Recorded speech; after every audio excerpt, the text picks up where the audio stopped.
So, this light, the Supreme, is for us. It is not for death. To Yama, he refuses to accept the presence, the existence, the possibility of the light of the Supreme in this existence. He is the great denier, he is the primordial denier, he is the denier who has been, so to say, purposefully planted at the root of things. Unless you pay the price to him, things cannot move forward. The light of the Supreme cannot come. And who can pay the price to the denier? It's only Savitri, the divine goddess coming here as incarnate Savitri. She alone, not even God of the Supreme, she alone who can deal with her. It is only by taking the mortal birth that the problem of mortality can be resolved by the Supreme. It is not from his transcendental self or from the unknowable that he can do these things. He has to come down here and take the human birth, the mortal birth, and then deal with this problem. See, he has been very adamant, he has been very strict, steel-bound law. He is governed by the steel-bound law all along. Law, as I said, is the literal translation of the word Yama, death. This truth I know, that Satyavan is dead. And even the sweetness cannot lure him back. You are a sweet girl, very charming girl, very beautiful girl, and all that thing. Impossible. He is now no more in your clutch. He is in my possession fully. See. And even the sweetness cannot lure him back. And then he makes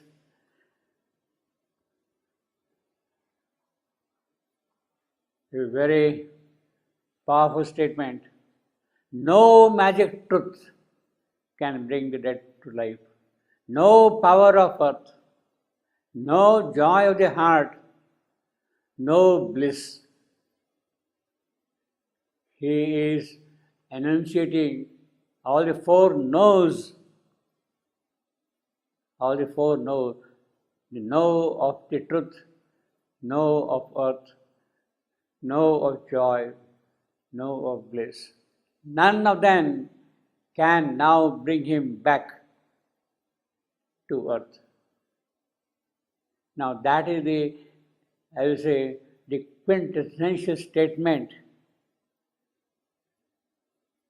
asserting his negative poise which he has taken here. No truth, no power, no joy, no bliss persuade the past to live again. See? Now, the whole issue is if nothing can happen, it is a fact also. It is a fact also.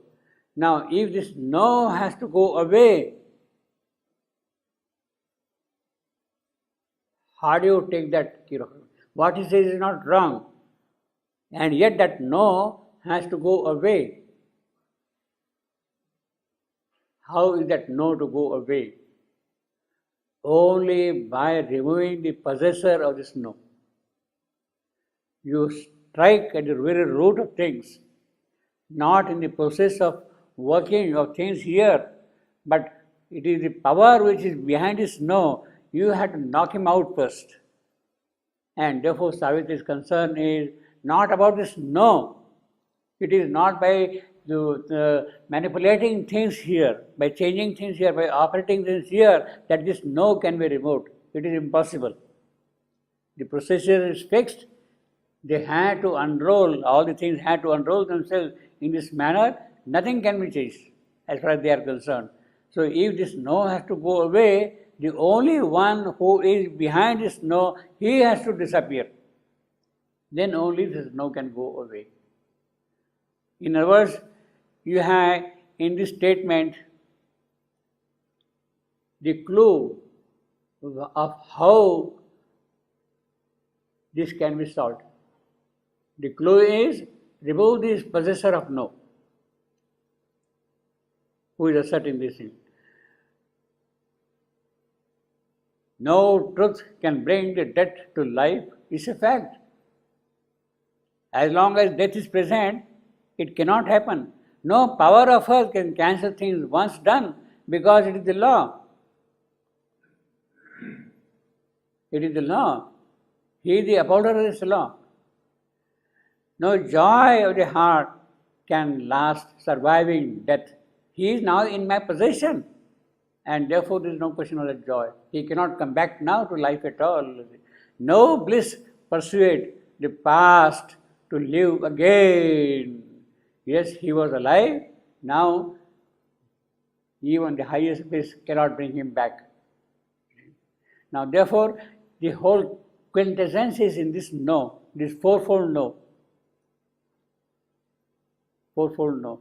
And it is not just a repetition of the thing. Each one is a statement. No of truth, no of power, no of joy, no of bliss. They are independent things. And therefore he asserts, live then thou dead, O Savitri, and live. You go back now. Now with this powerful statement of Yama, of death, which is an occult fact, which is kind of embedded in the very working of the inconscient process, Savitri has to take care of this no. And therefore, she has to be mightier than this no. She has to be mightier, stronger than the possessor of this no. Possessor of this no. Therefore, the woman answered to the mighty shade. He is after all a shade now, according to her. Shade of the Supreme. He has taken that form. He has projected himself like that. The woman answered to the mighty shade. Therefore, mighty shade, you see that mighty again gives the full strength to that no, no, no, no. It is so mighty.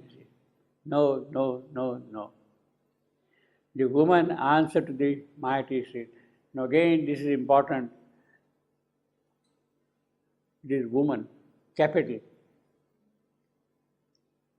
It is not human Savitri, but the one who is within human Savitri. It is she now who is answering the mighty shade, shade of the Supreme. So it is the divine goddess in the form of Savitri who is answering Yama, who had taken that shape. The woman answered to the mighty shade, and she spoke, and as she spoke, mortality disappeared. Mortality disappeared.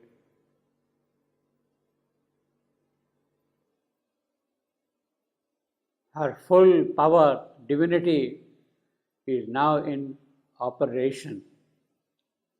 Mortality disappeared.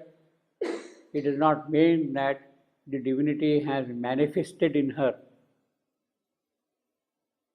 It is not that. She is now possessed by the divine power herself. It is not that Savitri got transformed. Mortality disappeared does not mean that Savitri got transformed. It is not that. She is still human, but now in possession of the full power. Therefore, mortality disappeared. Her goddess self grew visible in her eyes. One could see the burning flame emerging from her eyes. Light came, a dream of heaven, into her face. Light came, a dream of heaven. So that is a dream of heaven. Why it is a dream of heaven? Because it had never happened so far. It is not a thing which can happen in this world. Heaven dreamed of it to enter into this form. It could not. It did not. It has now happened for the first time. What heaven was dreaming to manifest, to see through human eyes, it never happened so far.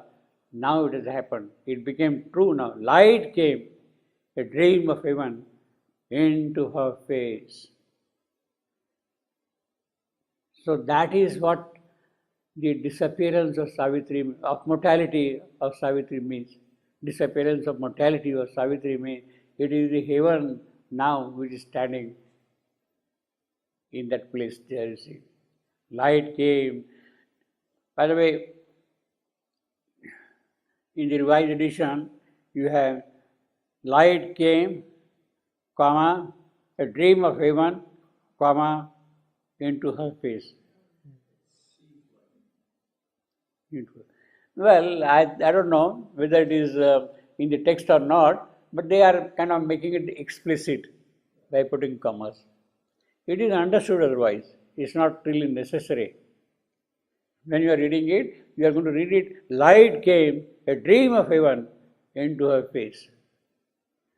You are not going to read, light came, a dream of heaven, into her face. It's not like that, you see. O death, thou too art God, thou art supreme. In other words, actually, it is Supreme Himself who has taken that poise of death for a certain purpose.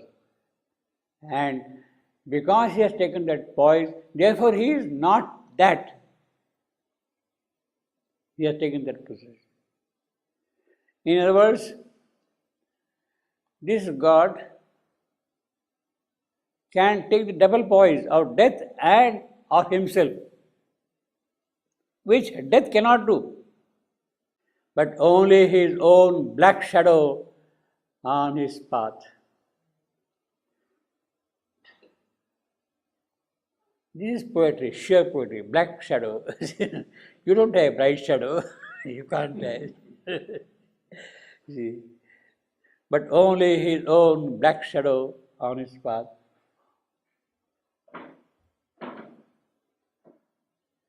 As leaving the night, He takes the upward way and drags with Him His clinging inconscient foes. She created the four Azuras, no? Pardon? There are four, one is death. There are these four big Azuras, one is death. So she created them. It's not that death is God, but she actually has created them. Yeah. Well, I mean, it is she who is making it clear to him. Yeah, but those who are God means the four Azuras. You see, she says God and yet not He. Okay. Now, it means that He can become death, but death cannot become He. That's true. But she, the mother, has created those four beings first. She created them. They are her creation. It's not an poetry. Now, she is not talking directly about herself. She is talking as death, for death. What it means that God can have His power as Savitri. In contrast to that, death doesn't have that kind of a power. Yeah, I understand.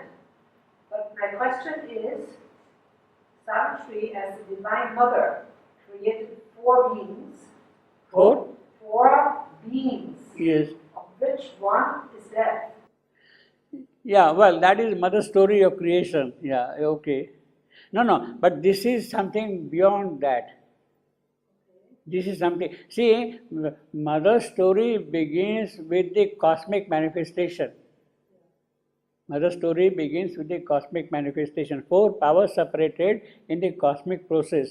Whereas this is something which is coming from the unknowable directly, where there is no question of four powers.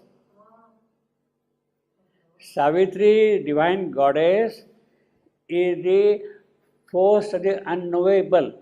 It is that unknowable God who has taken this poise here as death. So it's different. Yes. Mother's thing is in the cosmic process, you see. It is the divine himself. How, etc., that she is not elaborating here. That she is not elaborating here. Yeah. But here, what I am trying to say is, this God has a force as Savitri. Corresponding to that, death really doesn't have that force. But he's in the Yeah. And therefore, not yet he. That is clear. You see? Yeah. But only his own black shadow on his path, he of course stands for God. As leaving the night, now it is this, he who is leaving the night and takes the upward way. She is talking, he has come here and now he is climbing up on the upward way. While he is climbing the upward way, the inconscient force clings to him.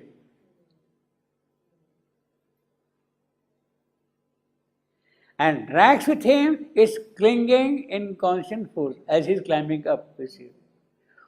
Of God unconscious, thou art, and the dark head of his ignorance, thou art the impenitent sign, unrepentant. You don't repent about being that, you see. Of his ignorance, thou art the impenitent sign, of his vast tenebrous womb, the natural child, on his immortality, the sinister bar. Because it is natural. It has to happen that way. We are coming up from the night, therefore all these things had to happen here.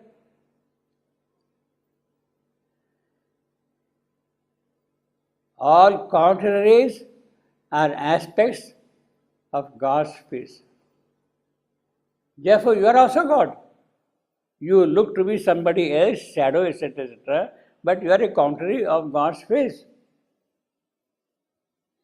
Now, actually, this statement, from here onward to some extent, all contraries or aspects of God's face are, in a way, in answer to what death was asserting. God's yes and no. So, they have come to listen to Savitri. And they are merrily grazing.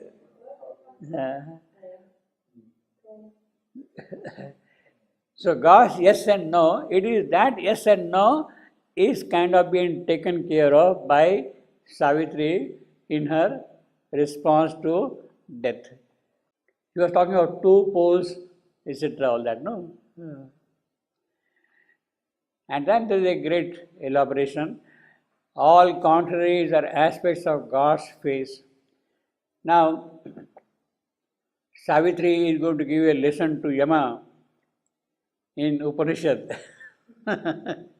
She is going to tell all that has been told in the Upanishad to this God.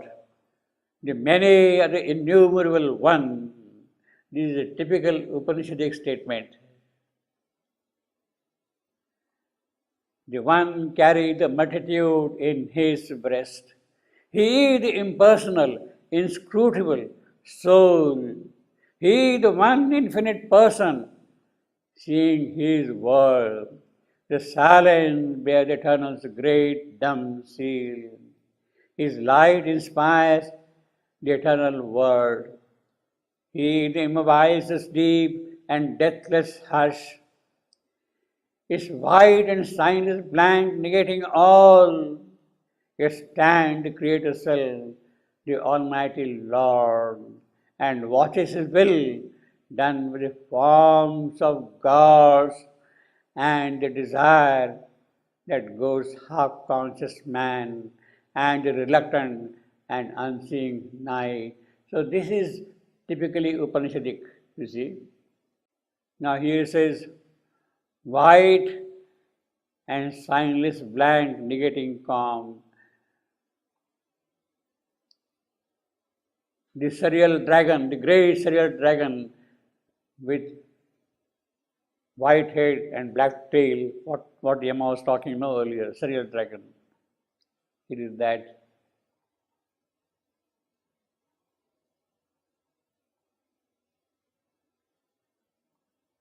A great cereal dragon in the sky.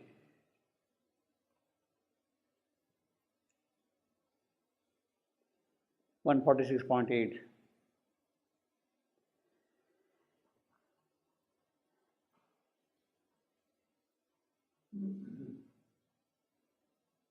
So she is taking care of every kind of statement he has made, you see. And this is pure Upanishad.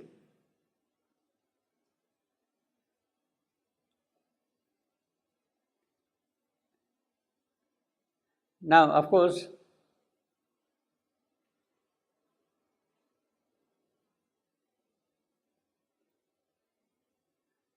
the many are the innumerable one.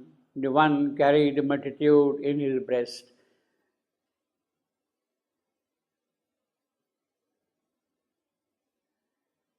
Savitri is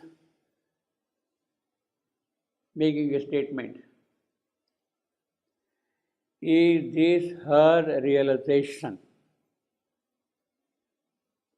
Is he talking out of her realization or out of intuition? Is Savitri talking that yes, many are one and one is many? Is this her realization? Now, she is not making a statement in a kind of a philosophical, spiritual philosophy or metaphysics manner. She is talking with a certain kind of a force. That force cannot come without realization. It is not what I mean, just an argument that she is putting forward to answer something what death has said. She is kind of bringing out a force out of her realized experience of this one, and it is that force which is really going to make the full impact on him. Otherwise, no. It is not a mental argument, it is not a metaphysical argument, it is a force. The many are the innumerable one, the one is in silent with eternal's great, and the reluctant and unseeing night. This is the standard, all that thing. Then these wide divine extremes, the contraries, the yes and no, these inverse powers are the right and left side of the body of God. Existence balanced twixt two mighty arms confront the mind with unsolved visions of thought. This is the fact. But as far as mind is concerned, mind is baffled by it. Mind gets confronted by this thing and remains without any understanding of it. Unsolved visions of thought. This is a fact. But as far as mind is concerned, for mind it is an unsolved aspect of contrary. How yes and no can be together is a problem of mind. And that problem for mind remains unsolved. What does mind see? Darkness below, a fathomless light above. This great cereal dragon. Darkness below, a fathomless light above. In light joined but suspended by severing mind. It is mind which has, sundered by severing mind. Darkness below, a fathomless light above. In light are joined but sundered by severing mind. Stand face to face opposite, inseparable, two contraries needed for his great world task. Two poles whose currents weighed immense world force. Had this not been so, the world force would not have become active. We have got a positive pole and negative pole, and it is between them that the current is flowing. That is the world force acting. So, for a certain purpose, for the functioning of things, it is necessary that life kind of divides itself into two, darkness below and light above.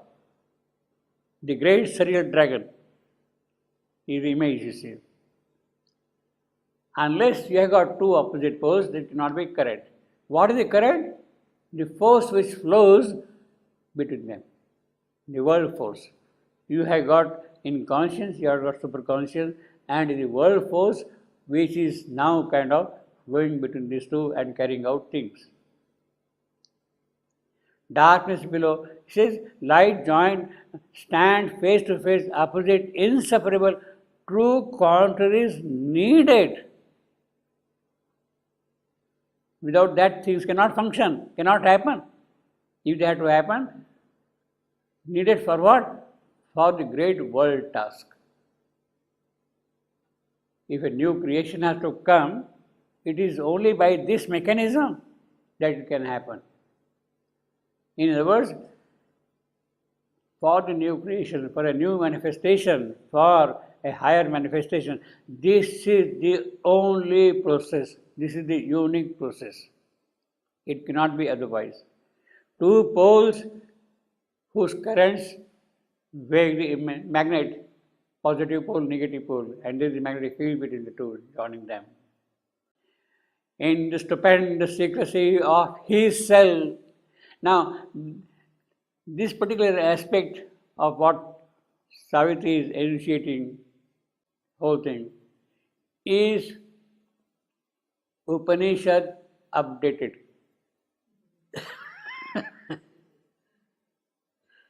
It is Upanishad updated, you see. You don't have this aspect in the Upanishad, that these are needed. This is not explicitly stated in the Upanishad. So, in that sense, it is Upanishad updated.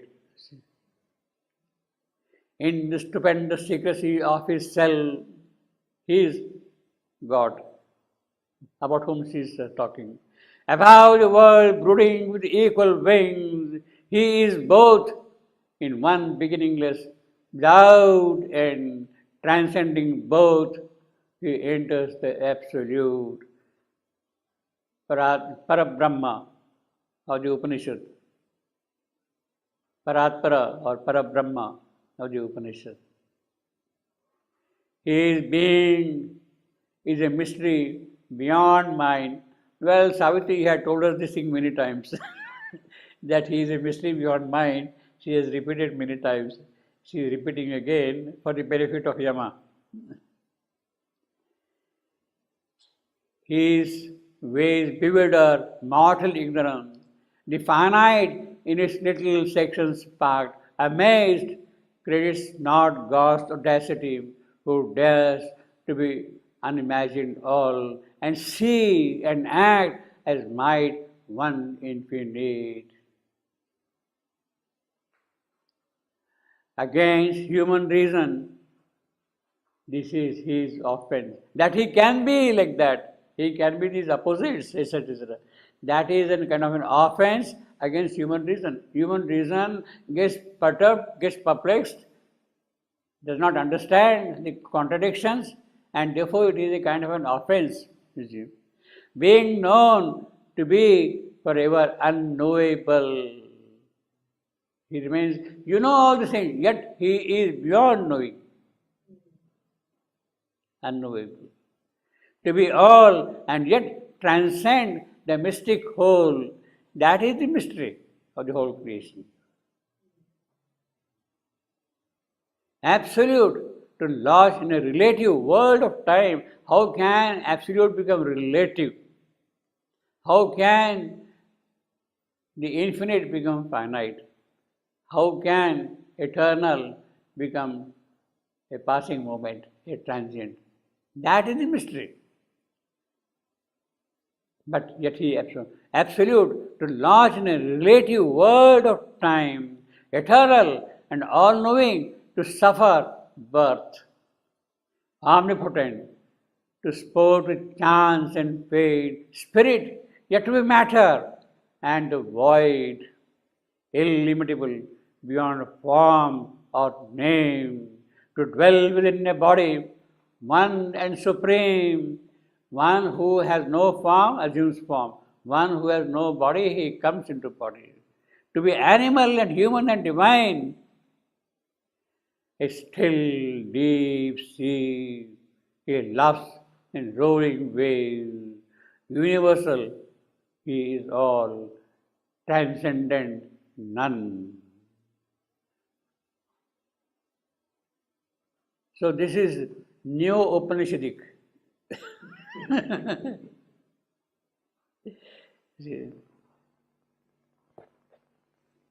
To man's righteousness, this is his cosmic crime. Yeah, this is a crime. As far as man says, it's a, what? It's a crime from him. You have created this miserable world, it's a crime. You see. To man's righteousness, this is his cosmic crime. Almighty, beyond good and evil to dwell, living the good for to their fate in a wicked world, and evil to reign in its enormous scene. All opposition seems and strife and chance. Opposition because of contrary nature, good and evil. An aimless labor with but scanty sense. Yes, why you are doing all that thing? It is not possible to make any sense out of it, you see. To eyes that see a part and miss the whole, it is a scanty sense, it is all that thing. For eyes that see only a part, but who cannot see the totality. The surface men scan, the depths refuse their search. A hybrid mystery challenges the view, or a discouraging sordid miracle. Yet, in the exact inconscient stark conceit, in the casual error of the world's ignorance, a plan, a hidden intelligence is glimpsed. All this is there, contrary, etc., because he was talking of yes and no and contraries and all that thing. Now she is developing gradually her Upanishadic argument and taking it forward. You see. Casual error, it looks like this as a kind of a casual error, you see, or the world's ignorance. But behind all this, there is a hidden plan, there is a hidden intelligence. There is a need for these opposites. It is that need which is now being expounded by Savitri. And how it is going to work out? So she is now going to explain, she is going to expound, she is going to elaborate on this hidden plan, on this hidden intelligence behind all these operations. What is the hidden intelligence? It is that she is going to now kind of expound, explain. There is a purpose in each stumble and fall. Nature's most careless lolling is a pose, preparing some forward step, some deep result. So although it looks to us immediately that it is fall, it is a failure, it is a mistake, it is an area, it is an error, yet it is something which is taking things forward, forward step. Each fall is a forward step. Some deep result is behind all that. Ingenious notes plugged into a motived force. This million discord dot the harmonious theme of the evolution's huge orchestral dance. So, although the dance is there, there may be kind of to you appear discordant notes here and there, patches which lack true music. But it is not so. There is a meaning behind that. Why there should be an attack on Paris, or what is happening in the modern world? Well, perhaps there is a purpose behind that. The evolution's huge orchestral dance is a part of that dance. Now, a truth supreme has formed the world to be. No truth can, he started with that, no truth can bring the dead back. So she's talking, but it is that truth. The truth supreme has formed the world to be. It has wrapped itself in matter as in a shroud of death, a shroud of ignorance. So after all, who are you? You are a part of that truth supreme. And then how can you say that no truth can bring the dead back?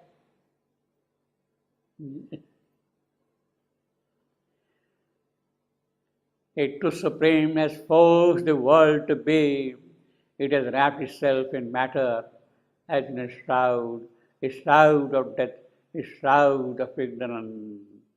Now, he is going to elaborate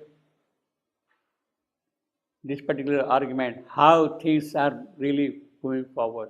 It compels the sun to burn through silent space, flame signs of the uncomprehended thought, the thought which cannot be comprehended. Its signs are these suns. The thought which cannot be comprehended, its signs are the suns. Flame signs are the thought. In a wide brooding ether's formless muse. It made of knowledge a vague and struggling light. How it has happened, don't ask me that, but it has made.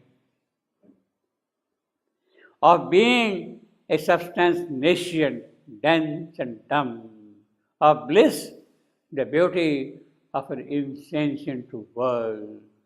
Beauty has become insentient. Being has become matter.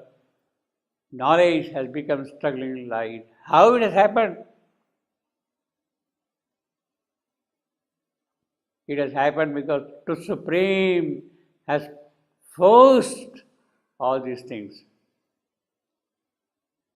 In finite things, the conscious infinite dwells. So where is it that infinity does not exist? It is there everywhere, in every speck, in every dust of particle matter is there. Where is that infinity, that eternity which does not exist? It is in every moment, in every process, in every step. Involved, it sleeps in matter's helpless trance. Helpless trance, again with a purpose. It rules the world from a sleeping, senseless void. Dreaming, it throws out mind and heart and soul. It throws out mind and heart and soul. To labor crippled, bound on the hard earth, a broken hole, it whirls through scattered points. Its gleaming stars are wisdom's diamond thoughts. Its shadowy reflects our ignorance. Its shadowy reflects our ignorance. What is our ignorance? Its shadowy reflects, kind of a reaction of that thing. Wisdom diamond thought, gleaming stars of wisdom diamond thought. So Savitri has really gone into a kind of poetic rapture. She is in a poetic rapture to elaborate all these things in great detail. Dreaming, it throws out mind and heart and soul to labor crippled, bound on the hard earth. Broken hole, it whirls through scattered points. Its gleaming stars are wisdom diamond thought.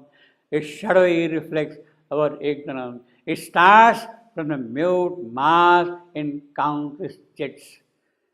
It fashions a being out of brain and nerve, a sentient creature from its pleasure and pain. A pack of feelings. Actually, it is this which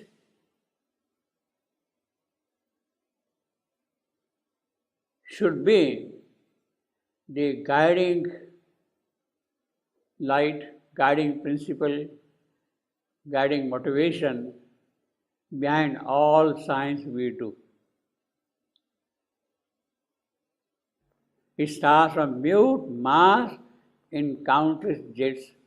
It fashions a being out of brain and nerve, a sentient creature from its pleasure and pain.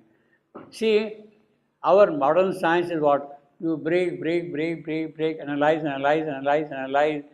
till you go nowhere.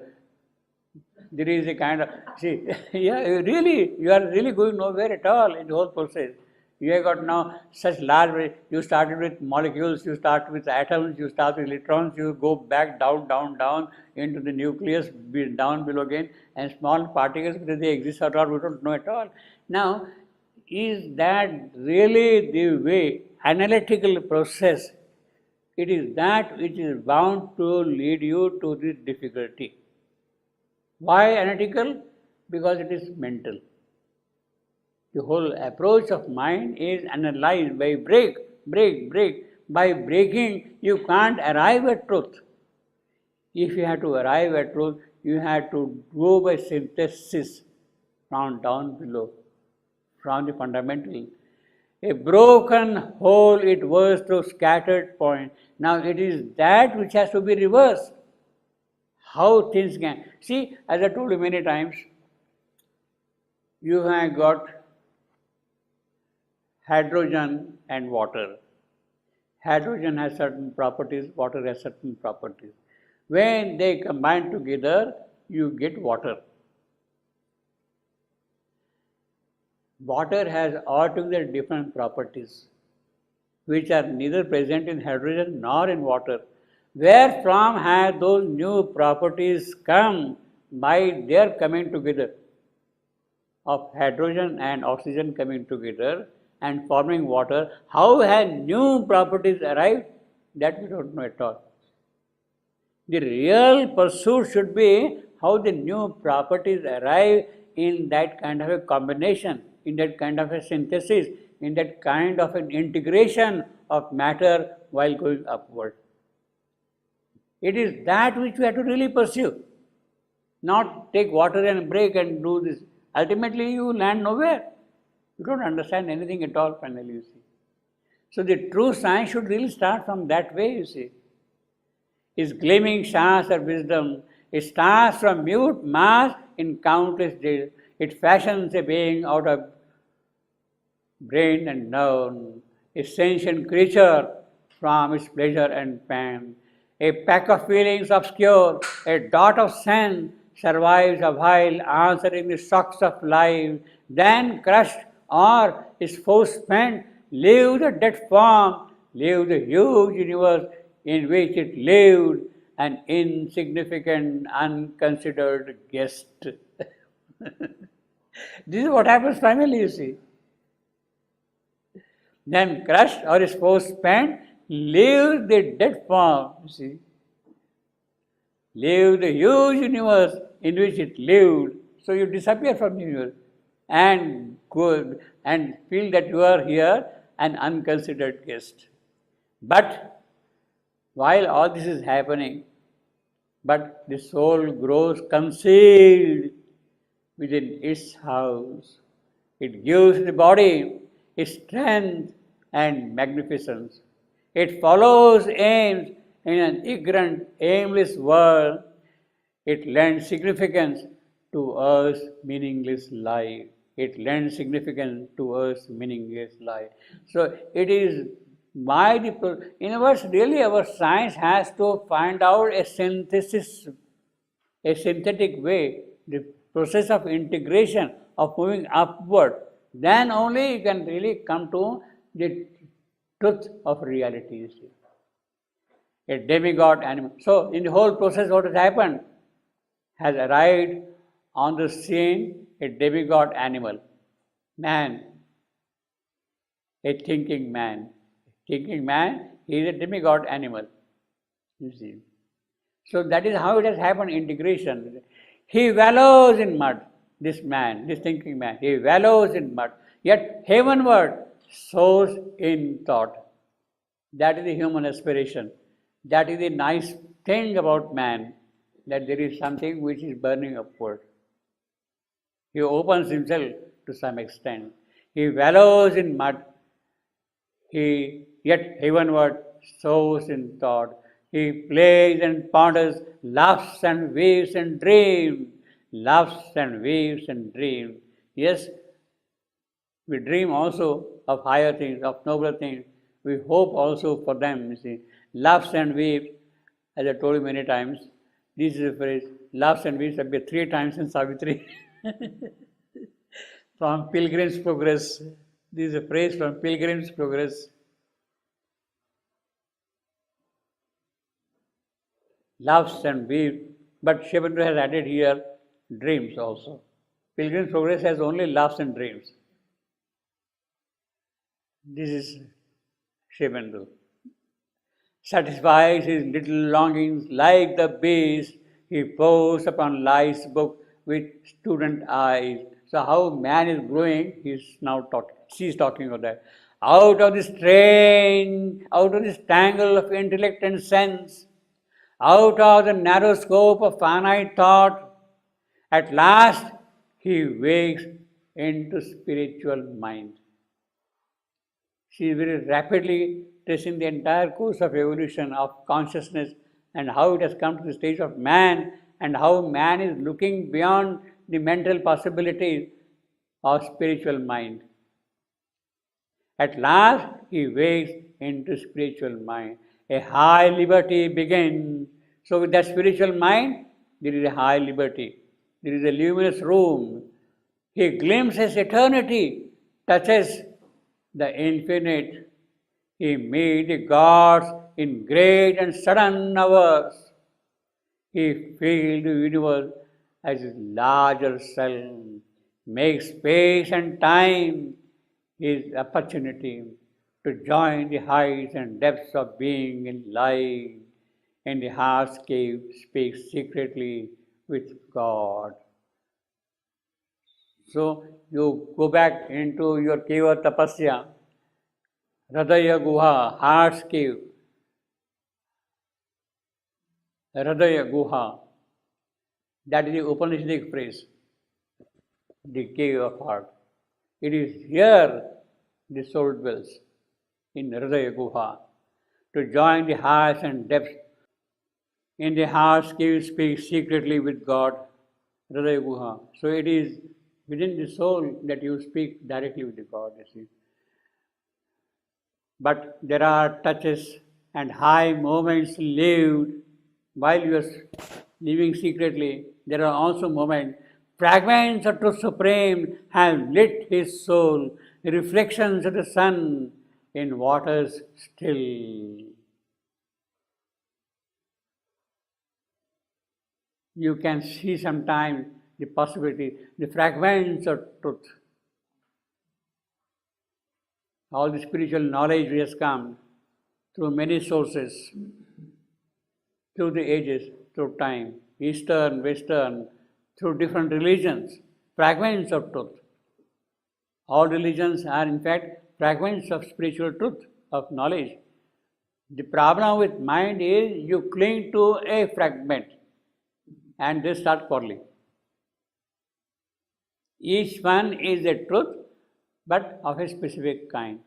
And when you confine yourself exclusively to it, then the problems start coming up. Fragments of truth supreme have lit his soul, reflections of the sun in waters still. Christ came with the power of love, with love for mankind. It is his incarnation which humanized Europe. Sri Aurobindo says that incarnation humanized Europe, Christ. But that was not sufficient.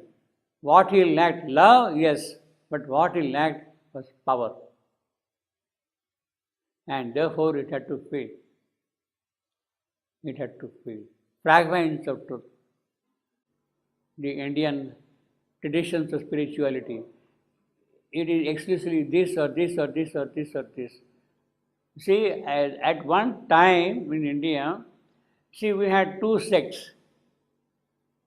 The worshippers of Shiva and the worshippers of Vishnu. And they would not see each other at all. They would not mix up with each other at all, you see. Vaishnava and Shaivites, as they are called, they would not meet each other, talk with each other. The question of marriage or exchange was out at that time, you see. In fact, if the dead body of a Vaishnava is being taken on the road, all the Shaivites would close their doors. It was that kind of a thing, you see. Fragments of each one has a truth, but it is now become so exclusively. It happened in the case of India, everywhere. In all the cults, it has happened. Every cult becomes exclusive and therefore also a problem, you see. Now, they are true, they are reflections of the sun in water still, but we have no way of understanding the totality of the thing, you see. Fragments of truth supreme have lit his soul, reflections of the sun in water still. If few had dared the last supreme ascent, the rishis, the sages, the mystics, the saints, and break through borders of binding light above, and feel a breath around of mightier air, receive a vaster being's messages, and bathe in its immense intuitive ray, and bathe intuitive ray. The rishis have done that, the sages have done that, the saints have done that. The European mystics, there are people who have done that kind of a thing, you see. They have attained those things, you see. But again, exclusive. And receive vaster beings' messages.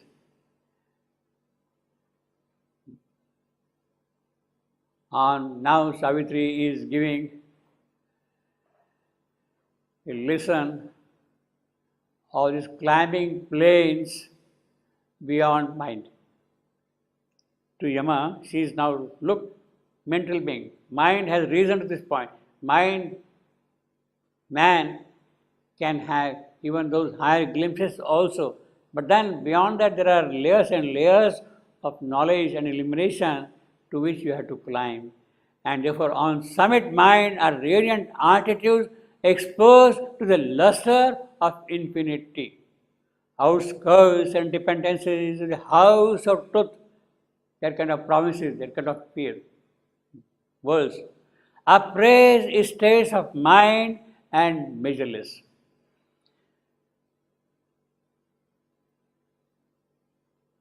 This is something new. I mean, people have known these things, but they have not explicitly stated these things in any precise manner. All these things, what Savitri is going to narrate. Here, what we have got, what are called the overhead planes. Above the mind, there are 4 overhead planes. The higher mind, the spiritual mind, intuition, overmind. Beyond overmind are the transcendental planes. So Savitri is now saying, man has come like this, like this, like this, like this. He is here now. He aspires. He receives something once in a while. He gets messages also. But now beyond that are the spiritual planes of mind. Not mental, but spiritual planes of mind. Higher mind, illumined mind, intuition, overmind, and then beyond, beyond, beyond.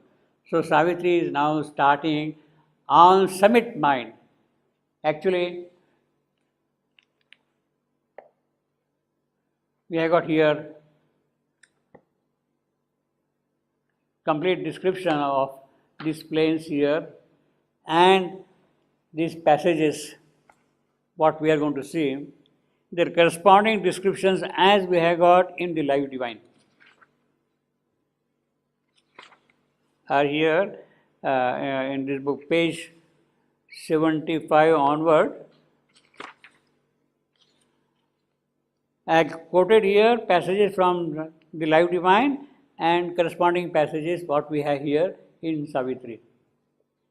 They are the 4 overhead planes. Now the context here is again in this book, page 70 onward. 70 overhead planes. The chapter's name is overhead planes. The first layer is in the overhead plane. Actually, Sri Aurobindo goes in great details in describing the future poetry in terms of overhead planes. Poetry coming from the spiritual levels. It can come from the illumined mind, it can come from the higher mind, from the illumined mind, from the intuition, from our mind. There are passages in Savitri which are full of over-mind inspiration. But whole Savitri is not over-mind. It has grades and they fall normally between these 4 ranges. Over-mind is the topmost, below that is the intuition, below that the illumined mind, and below that is the spiritual, is the higher mind. So, whole of Savitri is actually coming from those overhead planes. At times, there are passages which are absolutely psychic, coming from the deeper planes of the heart, lyrical and psychic. But mostly it is overhead poetry in Savitri. So now, we have here a lesson in the overhead poetry being given by Savitri to Yama. I don't know whether he is poetic enough to understand that, but he is talking of serial dragon and that kind of a thing. You can't talk of a serial dragon unless there is poetry in you see. But the serial dragon does not belong to the overhead poetry. The passage which we have read, Yama's passage, that is actually the serial dragon is a description which is not coming from the higher mind or illumined mind or spiritual planes. It is coming from the occult depths, from within, from the occult depth, the inner mind, the inner faculty. On summit mind, a radiant altitude, exposed to the luster of infinity, outskirts and dependencies of the house of truth, appraise states of mind and measureless. There man can visit, but there he cannot live. You see, we have not yet attained that possibility of living in those overhead planes, in the spiritual planes. So unless we do that first, we cannot even talk of transformation. It will be foolish, it will be absurd. And that overhead stretches all the way from higher mind to the overmind, all the 4. Higher mind, illumined mind, then intuition, and then overmind. A cosmic thought spreads out its vastitude.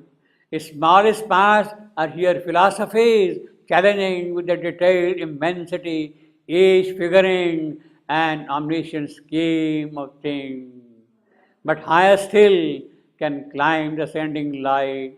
There are vast of vision and eternal sun, oceans of the immortal luminousness, flame hills assaulting heaven with their peaks. Their dwelling all becomes a blaze of sight, a burning head of vision leads the mind. Thought trails behind its long comet tail, the heart glows and illuminate and sear, and sense is kindled into identity. So this is the description of the higher mind. A higher flight climbs to a deeper view, a wide opening of his native sky, intuition's lightning. Now she is talking about the plane of intuition. In a bright pack, hunting all hidden truths out of their layers. So that is the character of intuition. She is like a divine god, a dog, sensing where it is lying. Sarama, as the Upanishad, Sarama. Intuition's lightnings reign in a bright pack, hunting all hidden truths out of their lair. Its fiery edge of seeing absolute cleaves into locked unknown retreats of self, ramages the sky recesses of the brain, lights up the occult chambers of the heart. Its spear point, ictus of discovery, pressed on the cover of name, the screen of form, strips bare the secret soul of all that is. So that is the character of intuition. Sarama, that is the Vedic goddess Sarama. You see. That passage is here, what we have got here in this book. Thought there has revelation, sun bright eye, the word, a mighty and inspiring voice, and the inmost cabin of privacy, and tears away the veil from God and life. That is what the intuition can do. It is that kind of a knowledge it can bring out, you see.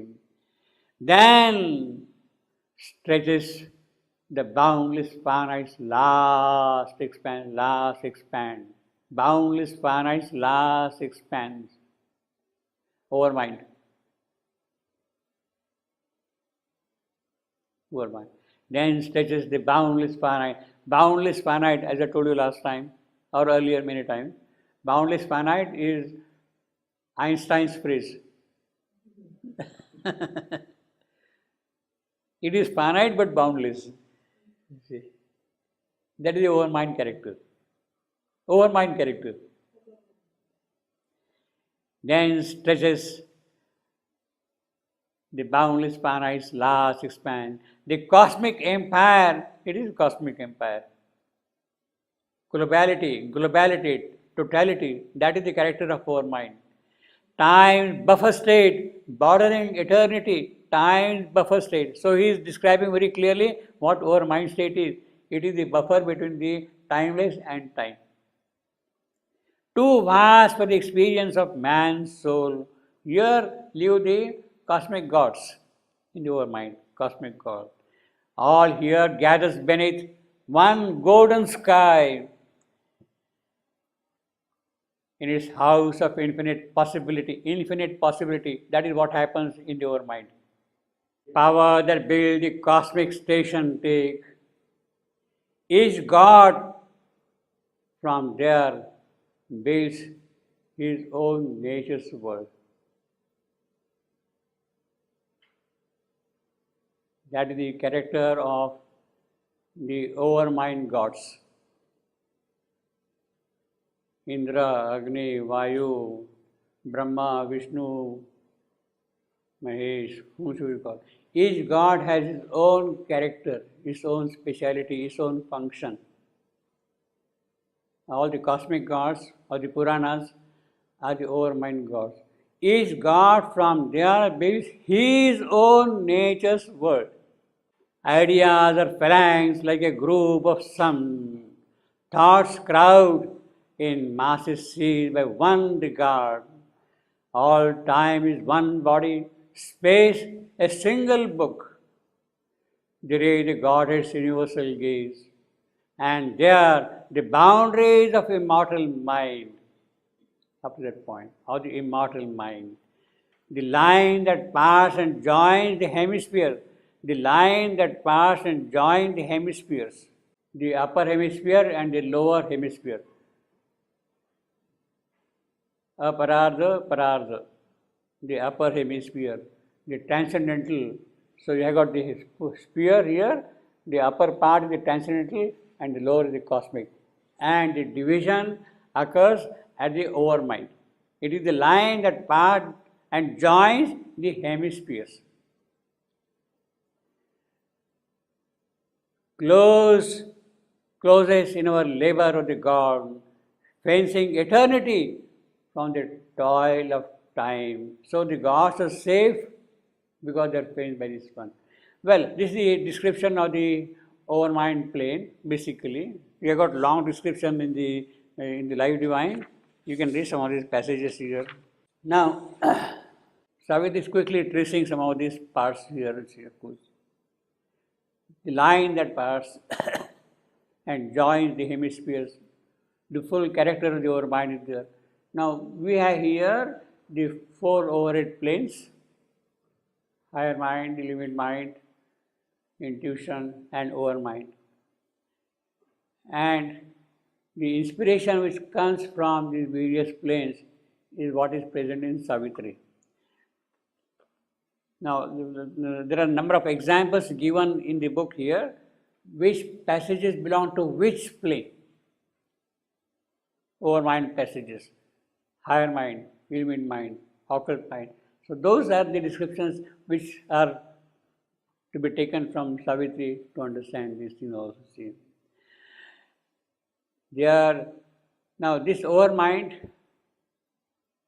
plane, it is there actually begins the multiplicity. The multiplicity begins with overmind. In the transcendent, they are all one in one, one in many, many in one, etc., etc., etc. But then the real division starts appearing at the overmind plane. The separation is necessary. The separation begins with the overmind.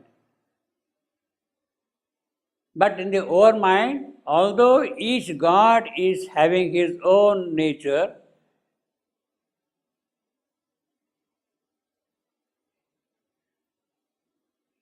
they understand each other. They respect each other. They don't quarrel with each other in the overmind. They don't understand. They respect each other. This is my function, this is my function, this is my function. They understand each other like that, you see. In the overmind plane, you see. When you come further down, then they become kind of conflicting.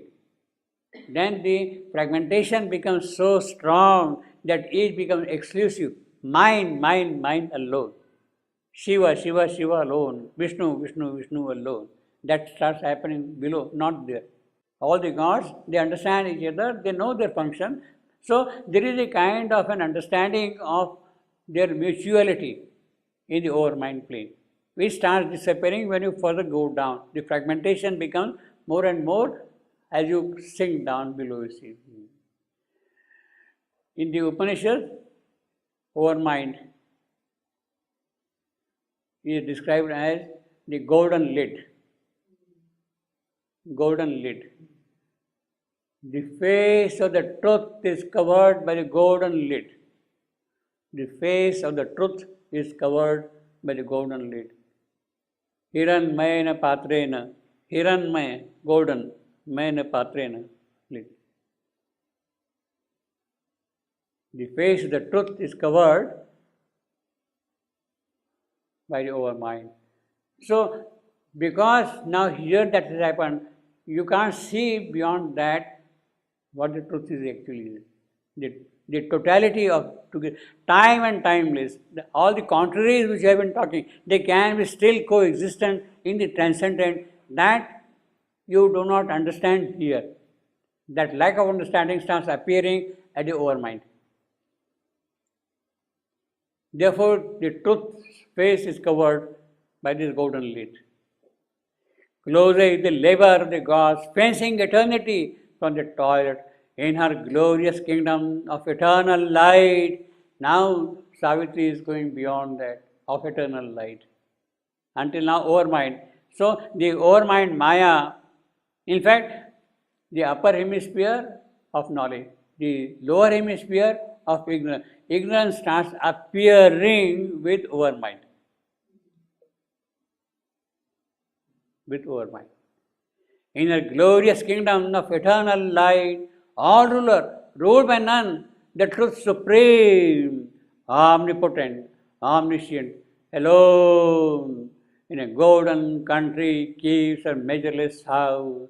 In its corridor, she hears the tread that comes out of the unmanifest, never to return, till the unknown is known and seen by men. So now this is what starts happening in the transcendent. Glorious kingdom of eternal light, all ruler, ruled by none, the truth supreme, she the truth supreme there. Omnipotent, omniscient, alone.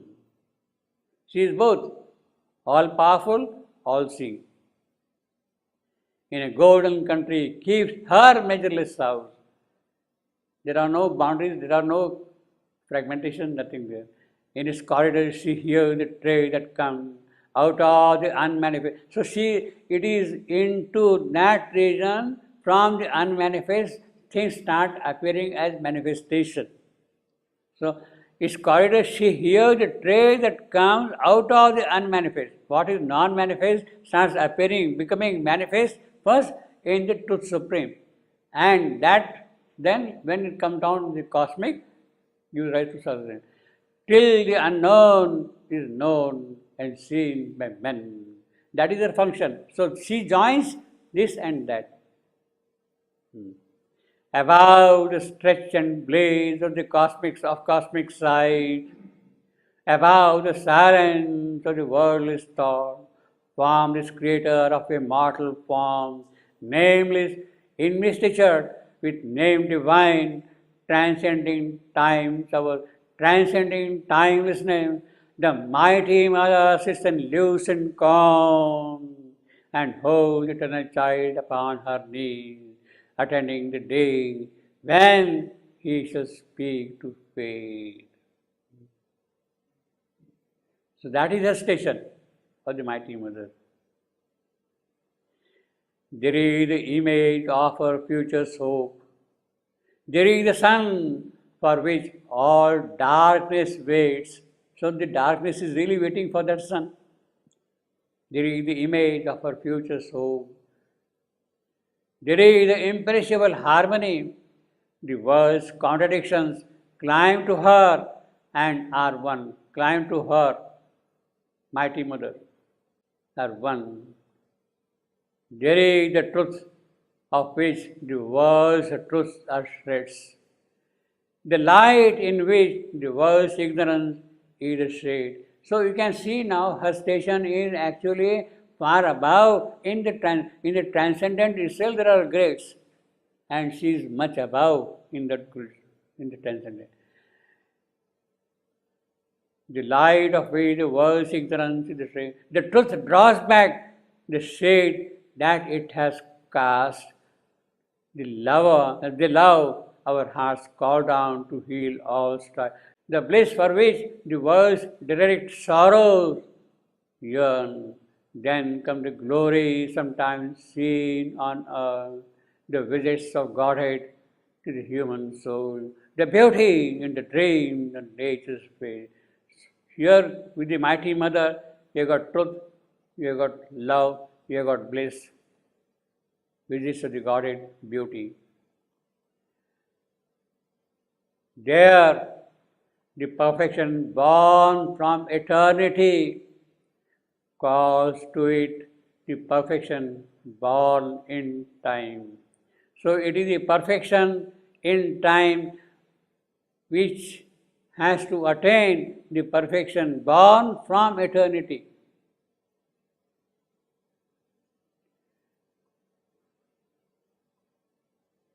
Now, I will say perfection born from eternity and perfection born in time. I'll be in more love with perfection born in time than with perfection born from eternity. Because perfection born from eternity has a kind of a frozen perfection. Perfection born in time has always a possibility of growing, expanding, becoming more and more, more and more, more and more. So in that sense, I think we would love more perfection born in time than perfection born from eternity.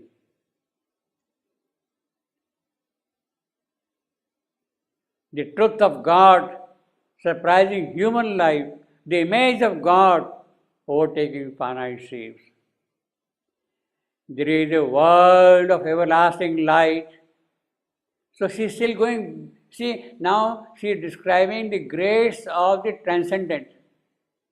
She has described the grace of the cosmic plane, higher mind, illumined mind, intuition, overmind. Now what happens in the transcendent? It is those grace she is describing here. There is a world of everlasting light in the realm to the immortal supermind, truth who hides here her head in mystery, her riddle deemed her truth. Her riddle deemed by reason impossible in the stark structure of material form. An enigmat lives unmasked her face, and there is nature and a common law of things. There is a body made of spirit stuff. So it is that body which has to materialize. Our body has to respond, open out itself to this body. There is a body made of spirit stuff, the hearthstone of the everlasting fire. That is the hearthstone. It is there, it has to bake. Tapta tanu. What the Upanishad, what the Vedic Rishi say, Tapta tanu, hearth. It is there, it has to be baked, you see. Hearthstone of the everlasting fire. Action translates the movement to the soul. Thought steps infallible and absolute. And life is a continual worship, a rite, a sacrifice of rapture, a sacrifice of rapture to the One. A cosmic vision, a spiritual sense, feels all the infinite lost in finite form. So it is that which has to happen actually, that the finite has to open itself and feel the spiritual sense of infinity. And seen through a quivering ecstasy of light, discovers the bright face of the bodiless in the truth of a moment. In the moment, the soul can sip the honey wine of eternity. So that is the real thing which has happened. Now, basically what she is describing here, it is this which must now become operative in the mortal world. That is why she described. It has to become operative in the mortal world. It can become operative in the mortal world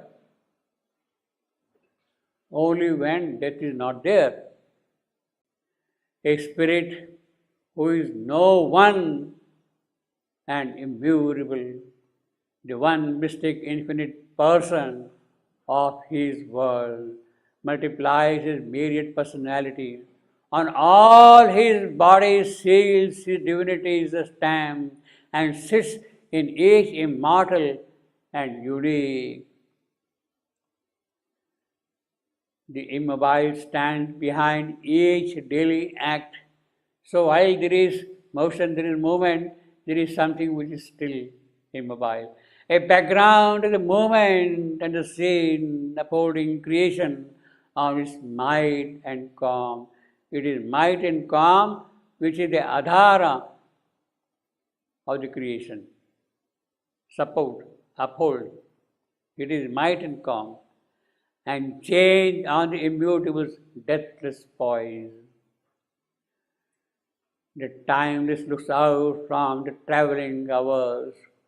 The ineffable puts on a robe of speech, where all its words are woven like magic threads, moving with beauty, inspiring with a gleam, and every thought takes up its destined place, recorded in the memory of the world. The truth supreme, vast and impersonal, fits spotlessly the hour and circumstance.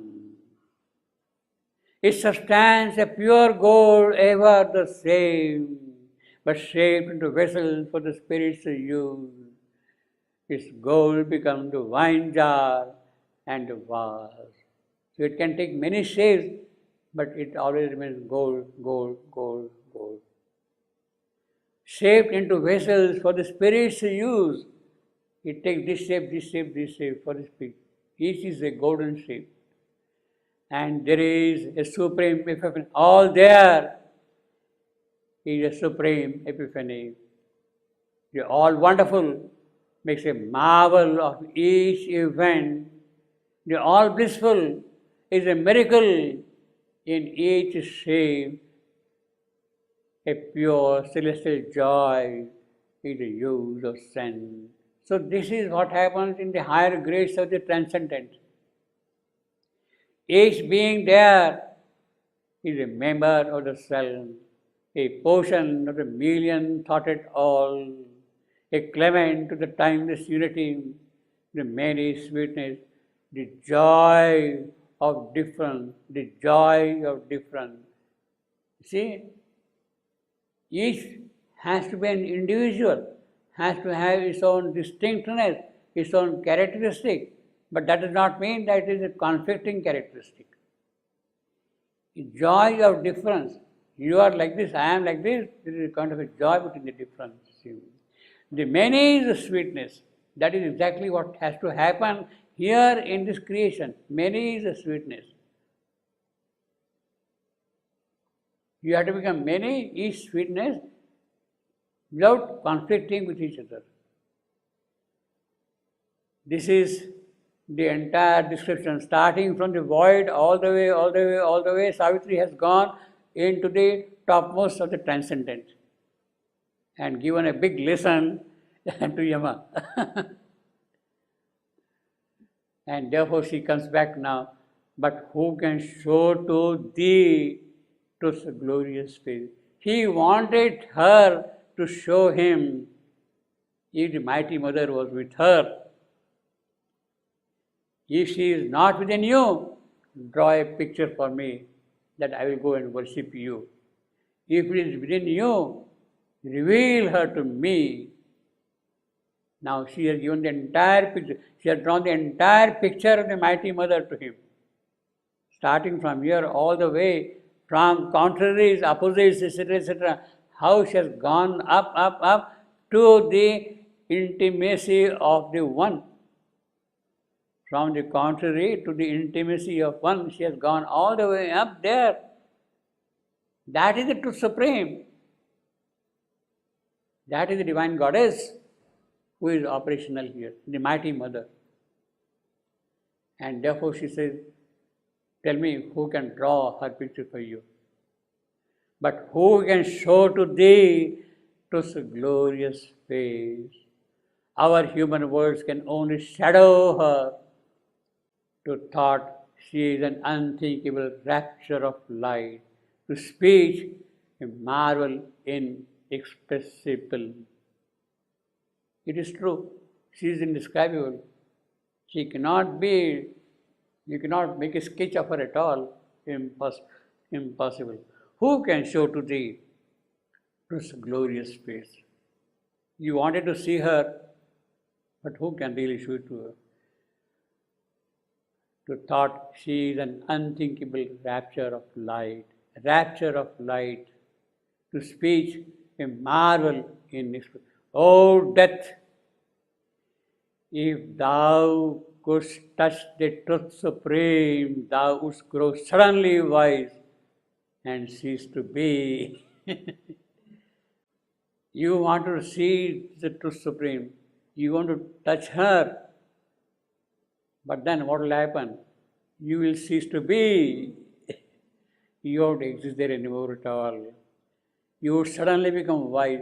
So actually, the true wisdom of death would lie in growing suddenly wise, to touch truth supreme. You have a certain job to do. Perhaps you had done your job now. It is time for you to go and touch the truth supreme. The time has come for you to touch the supreme. Satyavan is with you. He is there with you for what? It is not in your possession that he is there with you. for nothing. He is there with you so that you would touch the Truth Supreme. That is why He is there with you. Had He not been there with you, Satya would not have been there with you, truth. You would not have been able to touch the Truth Supreme. The moment has now come for you to touch the Truth Supreme and cease to be. Your role is over. If your role is over, Satyavan is no more yours now. You have to give him back. So he is asking that I will go and worship the Truth Supreme. He was kind of making a tactical move, thinking that Savitri will not be able to describe to him. And he was safe in making that kind of a statement. But Savitri is now saying that, look, if you are going to touch the Supreme Truth, it is going to prove to be suicidal to you. You will cease to be. If you want to exist, you cannot touch, you will not touch the Truth Supreme. It is going to be, so you are asking to worship her, in that sense it is going to be suicidal, cease to be. If our souls could see and love and clasp God's truth, its infinite radiance would seize our hearts, our being in God's image remade, and earthly life become the life divine. So she has come on page 1092 of the Life Divine. If our souls could see and love and grasp God's truth. So you want Life Divine? She has told you the only way is that your soul should see and love and grasp God. There is no other way at all. To have Life Divine. Its infinite radiance would seize our hearts, our being in God's image be remade by that, and earthly life become the life divine. Savitri is talking of if our souls. She is not talking on our behalf.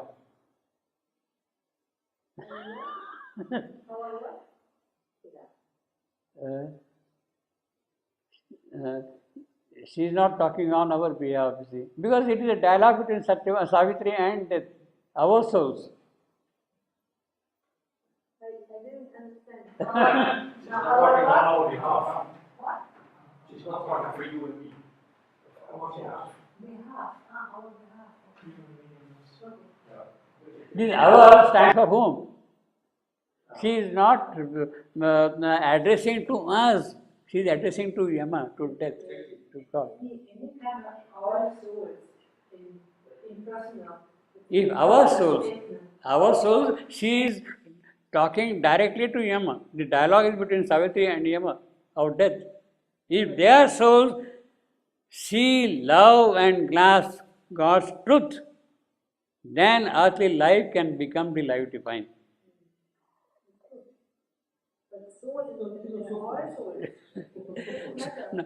See, normally, if you see this thing without context, if our souls could see and love and grasp God's truth, it is for all of us sitting here. That will mean. Yeah. But this is a dialogue between Savitri and death. They are facing each other. So this hour is basically between them. But death has a soul, no? Because Savitri is a human Savitri, if she can become aware of that truth, same way if death can become aware of that truth, then life on earth can become life divine. But he doesn't have a soul. He doesn't have, he is a soul, not in that sense. Not in the sense of the psychic being. Each thing has its own soul. Each thing has its own soul. He sings. Each object, each person, each thing is own soul. Soul. He's not incarnated. This book has a soul. This has a soul. This has a soul. My clock has a soul. This is manifested. This is manifested. Yeah, well, a character, specific divine nature of that type. But he is not manifested. He is He is not manifested. He is the divine God himself. If it can touch in that form, in that personality. Otherwise, how do you understand our souls? She is not encompassing the humanity in that sense. Maybe she and Although this is universally true also. This is universally true also. But if you visualize the entire picture, here is death, here is Savitri, and they are talking to each other. There is nobody else around. But why she put herself in this Because she is human same here. level at least? Because she is human here. She is human, but he is there. So what? He is also the soul of divine. If our souls could see and love and clasp God's truth, see, okay. Love, okay. Clasp God's truth, okay. For Savitri. But to see for death, to love for death, to clasp God's truth for death is a problem at the moment. It is. So the entire onus now lies on him. The entire onus lies on him. You see.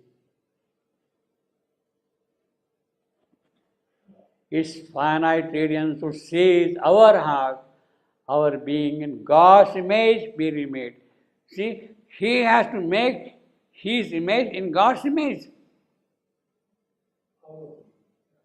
Then earthly life becomes the life divine. So the problem of transformation is not with you and with me. The problem of transformation is with death. Then death the last time answered Savitri. Then death the last time answered Savitri. So this is the end of the dialogue. The stalemate which was there is now coming to an end. It has to be last time. Because he said, you show me if the Divine Mother is with you. Show me if the truth is with you. She is showing, she is ready. And he has to accept whether he would like to look into the eyes of truth, whether he would like to worship her, whether he would like to touch her. The moment he touches her, he is there no more. So the onus now is entirely on him. And therefore the last time answered Savitri. If Truth Supreme transcends her shadow here, she had described the Truth Supreme, transcends the shadow here, saviored by knowledge and a climbing was. She had described Savitri great detail, the climbing was. Climbing was the ascending slopes of heaven. These are the ascending slopes of heaven. Ascending slopes of heaven. Climbing was. All the way going into the transcendent. Paratpara. All the way. Ascending slopes of heaven is a Vedic phrase. It is used in Veda. Climbing was. Saviored by knowledge and a climbing wall. What bridge can cross the gulf that she has left between her and the dream world she has made? Yes, she is there, but this is here. Is there a connection between the two? It is a very genuine problem for him. Is there a connection between the two? Because then otherwise this appears as a swapna, only dream in this world. Or who could hope to bring her down to men and persuade to trade a harsh globe with wounded feet, leaving her unapproachable glory and bliss wasting her splendor on pale earthly air. Do you think that she will come and spend her splendor, her glory, her majesty in this trivial, small little things, ugly things? Who is going to persuade her to that? She is Maheshwari, Mahakali, whatever, etc., etc. She is going to spend all her splendor here. For what? Why she should? Who would persuade her? Nobody can persuade her. Therefore, he is asking, Savitri, is this your strength? Is thine the strength, O beauty of mortal limb, O soul who flutterest to escape my net? Is that strength there with you who can persuade her to come down here and make the bridge, join the two together? Who then art thou hiding in human guise? You start suspecting something now behind Savitri. Show me who you are now. Who art thou hiding in human guise? Thy voice carries the sound of infinity. Thy voice carries the sound of infinity. What a line this is. It's a very poetic line. Thy voice carries the sound of infinity. Knowledge is with thee. Truth speaks through thy words. The light of things beyond shines in thine eyes. Absolutely marvelous. This is the new Savitri he is seeing now. New Savitri here. Thy voice carries the sound of infinity. Knowledge is with her. She speaks. Truth speaks through Savitri. The light of the beyond is in her eyes. So, death has able to recognize something absolutely unique about Savitri. She is somebody else. Who art thou hiding in human guise? I have seen human beings, but never like this. Is there somebody else who is there, seated behind you?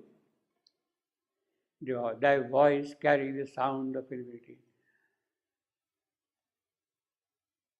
I don't think he ever heard such a voice.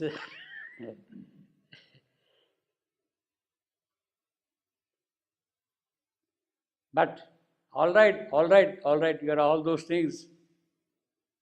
But where is thy strength to conquer and death?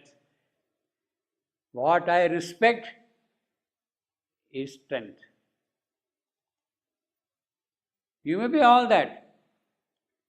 You may be mighty mother or whatever, etc., etc., or somebody else.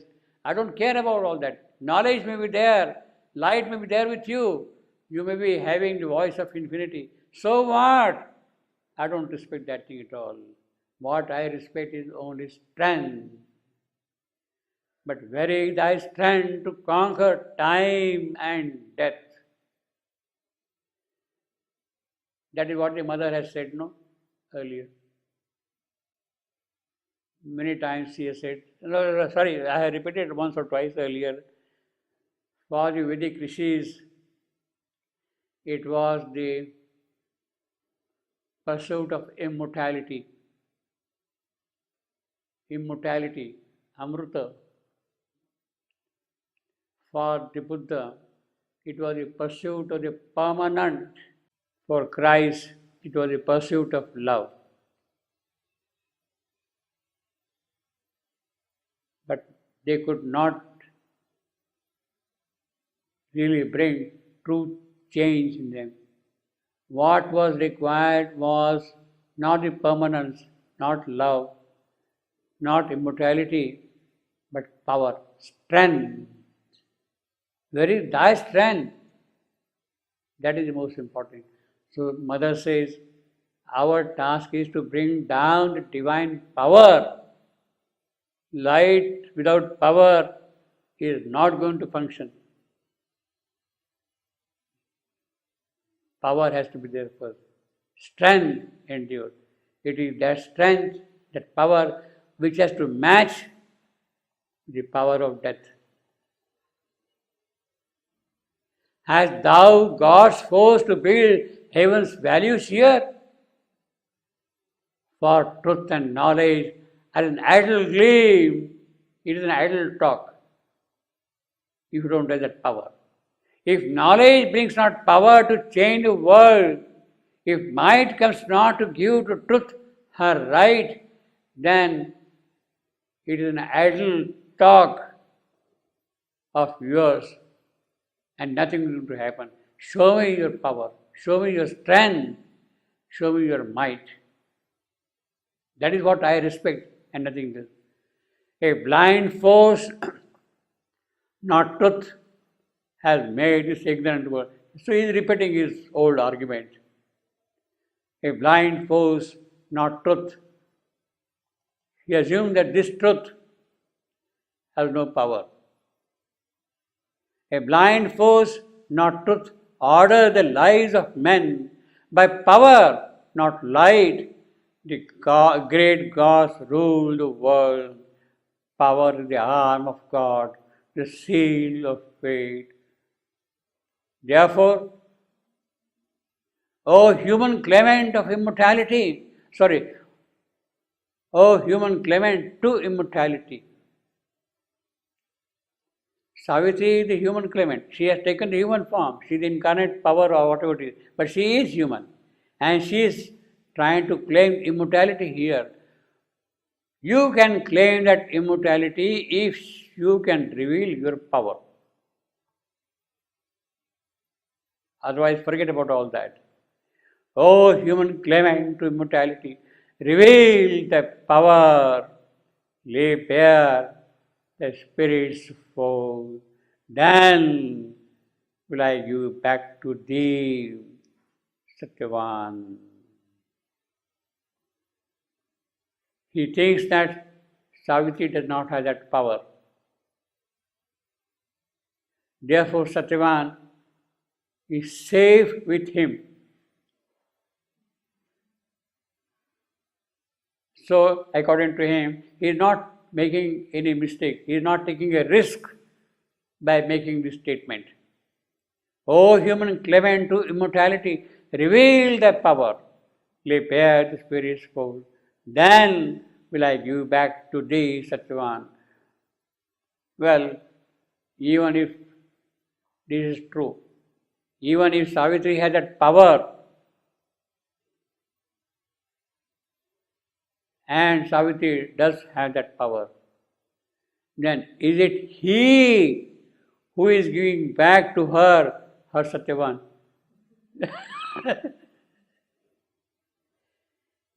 See, if he is going to give her Satyavan back to her, it means that Savitri is not really winning the victory.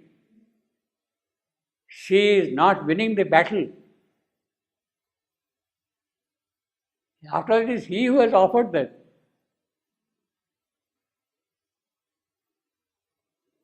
Reveal the power.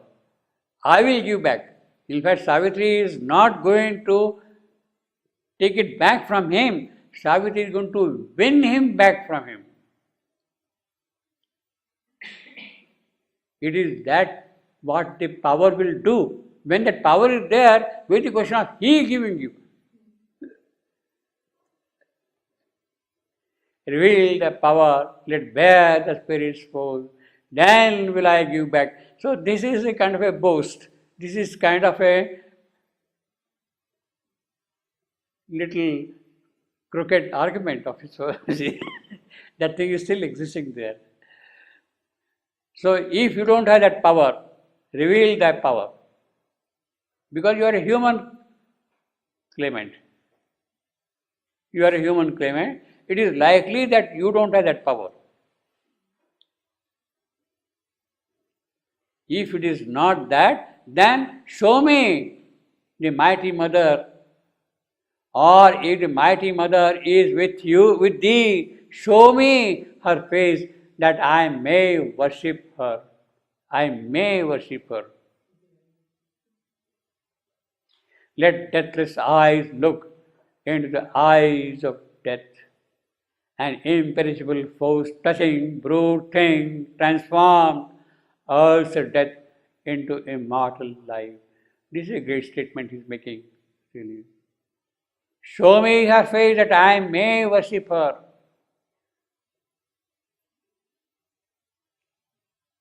He doesn't still say that I will worship her. You see. Let deathless eyes look into the eyes of death.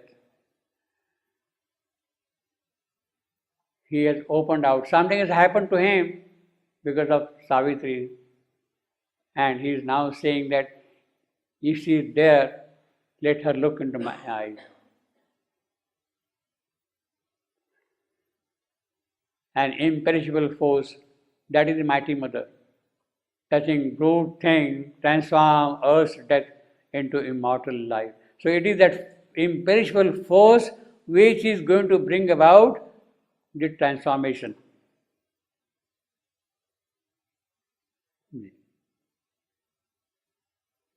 Then can thy death return to thee and live.